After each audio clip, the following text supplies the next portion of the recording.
Number 10. Sam Helena. Like many others who saw the opportunity to make some extra money from home, London Metropolitan Police Officer Sam Helena set up an OnlyFans page, where subscribers paid a monthly fee for access to steamy content.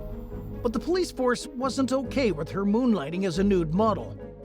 By then, Helena had already been spoken to by her superiors for a raunchy video she had posted 2 years earlier, which featured her in her work uniform. But she apparently crossed a line with the OnlyFans page, which played on her day job with a naughty officer theme. Some officers reportedly supported Helena when she fell under scrutiny for her off-duty behavior. But police force officials concluded that she damaged the agency's reputation and suspended her. Shortly after that, she quit the force. Number 9. Laverne Scandal. Most people have never heard of the small city of Laverne, Tennessee until early 2023. That was when its police department made national news for a salacious scandal involving at least 8 of its officers and the police chief. It all started in late 2022, when word leaked to the city's mayor that a married 26-year-old officer named Megan Hall had inappropriate contact with multiple colleagues. There was also a rumor about a so-called Girls Gone Wild party at an officer's house. An internal investigation found that Hall had intimate encounters and/or exchanged nude photos with at least 7 male officers, including both on and off duty and on city property. Some officers initially denied the misconduct, and a few of them conspired to lie during questioning, including Hall. She eventually gave a 61-page confession detailing games of strip Uno, foot fetish photos, and group activity, which she tried unsuccessfully to get her police officer husband Jedediah to join in on. She explained during questioning that her marriage was falling apart and said that she just cracked and then it kind of got out of hand. 5 officers were fired, including Hall, and 3 were suspended. A third-party investigation revealed that Chief Burrell Chip Davis had a burner phone containing photos, videos, and text messages, proving he knew about the misconduct before the internal investigation began. He denied any prior knowledge of the affairs until he was confronted with the conversations proving otherwise. Davis was fired, marking the latest twist in a seemingly endless scandal that has gotten increasingly shocking with every turn. Number 8. Weldon Drayton. In 2018, prosecutors in Long Island, New York, accused a Suffolk County police officer of burning down abandoned houses to show off his firefighting skills and rise through the ranks at the Central Islip Fire Department. 34-year-old Weldon Drayton Jr. was a volunteer captain when he allegedly co-conspired with fellow firefighter Stephen Hernandez to set the fires so they could be the first to respond and build their credibility within the department. Authorities charged the pair with arson, leading to Drayton's suspension from the police force and delaying the start of Hernandez's career with the FDNY in New York City.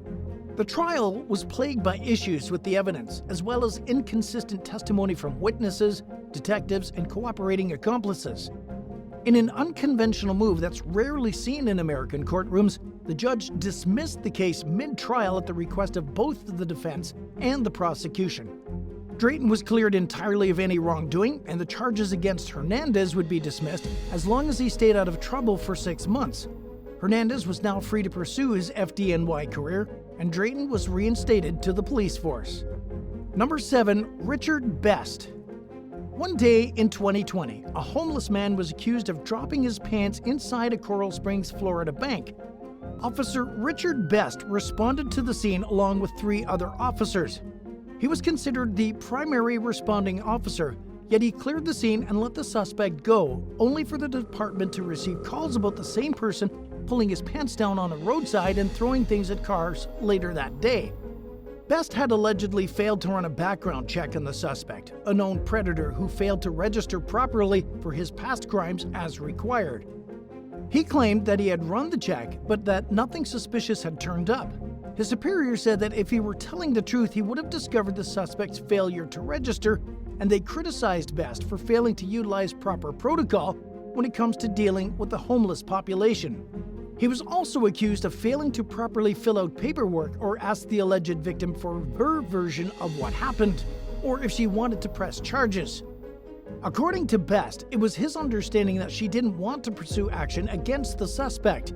When the department alleged that he cleared the investigation so he could get lunch with his co-workers, Best admitted to having lunch plans, but adamantly insisted that he didn't rush through the call to go eat. And it wasn't the first time that he fell under investigation at his job. In 2016, he was accused of repeatedly failing to fully stop at a particular stop sign. After the more recent incident, he was fired from his job. He fought the decision in court and was ultimately reinstated in exchange for agreeing to retire early. In addition to receiving more than $44,000 in back pay, he'll collect a full pension. Both Best and the department agreed that he could have done a better job handling the call. The city did not admit to any wrongdoing and said that it reached an agreement with Best to avoid the uncertainties and costs of moving forward with formal proceedings. Number 6. Patrick Kelly. While responding to a report about a domestic incident in Viera, Florida in late 2022, Brevard County Sheriff's deputies found themselves in a standoff with 39-year-old Cocoa police officer Patrick Kelly. They were called to Kelly's house regarding a dispute between him and a woman who worked as an officer at the same agency. Kelly allegedly refused to exit the house and fired several shots inside the home. Several hours went by before he surrendered without further incident. Luckily, no one was injured. The 15-year veteran of the Cocoa Police Department was charged with aggravated assault with a deadly weapon involving domestic violence, discharging a firearm, shooting into or throwing deadly missiles into a dwelling, using a firearm while under the influence of alcoholic beverages, culpable negligence, and resisting arrest with violence. He was previously arrested for felony domestic violence in 2015, but the case was dropped and he was allowed to remain on the force. Kelly remains behind bars and suspended without pay pending termination while the case proceeds in court. The judge overseeing the matter denied his request for bail, citing concerns for the safety of the community, the female officer involved in the incident, and law enforcement in general. At number 5, Albert Murray. In early 2023, the Vice and Trafficking Unit of the Prince George's County Police Department in Maryland received a report about suspected prostitution at a hotel in Camp Springs. According to the report, the hotel's manager observed numerous male visitors coming to and from a specific room and waiting in the lobby. While waiting, the men would receive a call, head up to the room, and leave within half an hour. During an investigation, a Greenbelt Police Department cruiser was seen pulling into the hotel's parking lot far away from the front door. According to documents obtained by the Washington Post, the driver was identified as Greenbelt Officer Albert Murray. He allegedly went to the room in question and left about an hour later.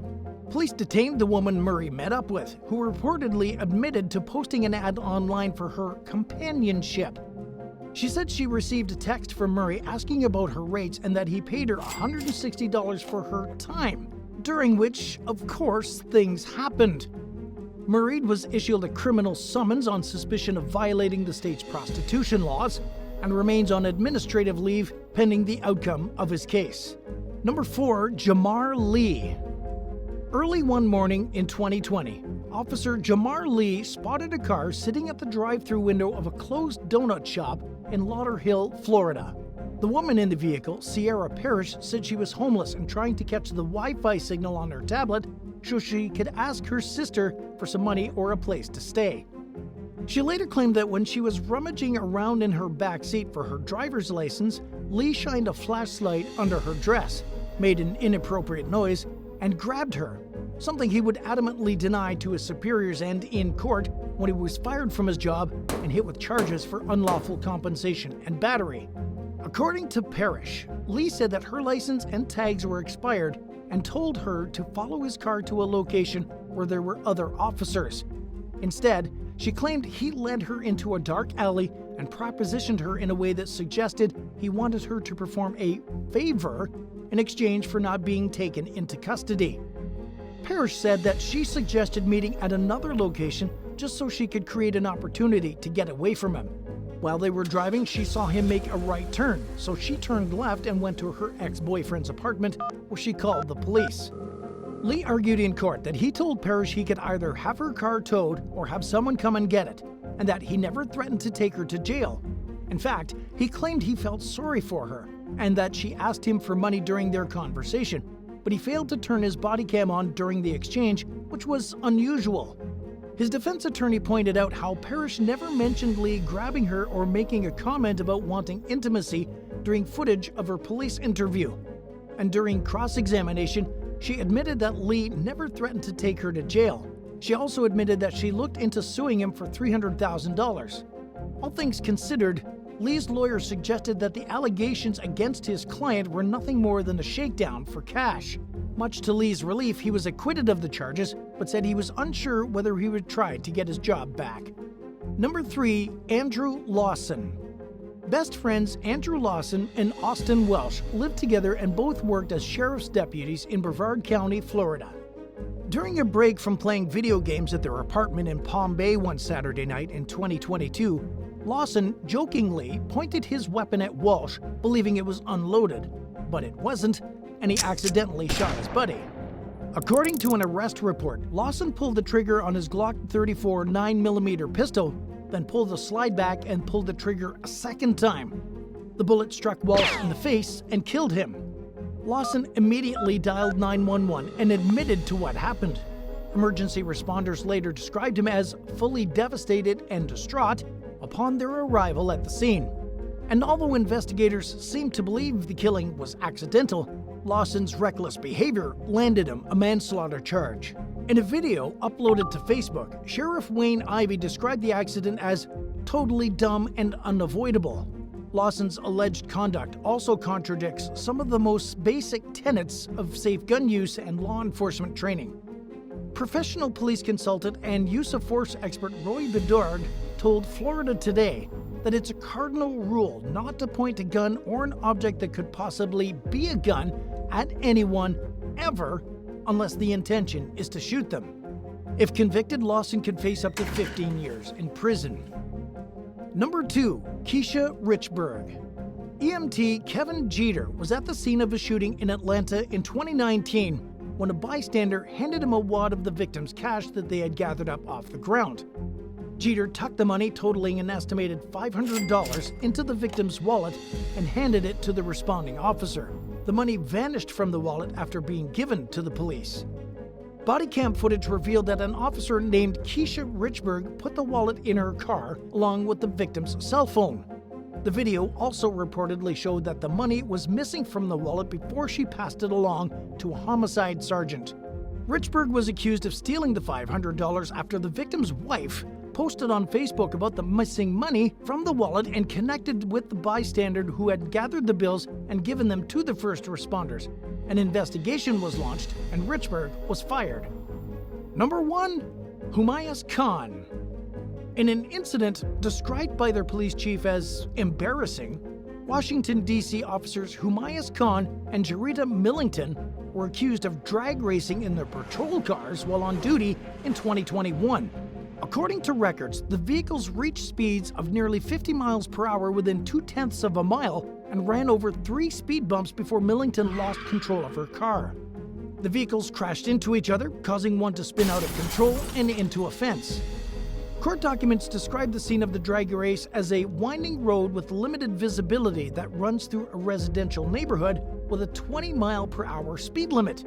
Between both cars, damages were estimated at nearly $22,000. Khan was still in his probationary period when the incident occurred and was immediately fired afterward, while Millington was put on limited duty pending the outcome of an internal investigation. They were both criminally charged with 3 offenses, including aggravated reckless driving, and agreed to identical plea deals that involved admitting to a reduced charge of reckless driving. As part of the agreement, they each paid a $100 fine and contributed $250 to a victim's fund. Thanks for watching. Would you rather deal with the judgment and negative publicity that come with being closely related to a police officer who was accused of misconduct? Or find out that your partner has been lying for years about being a war hero and that they never even made it through boot camp? Let us know in the comments below and don't forget to subscribe. See you soon.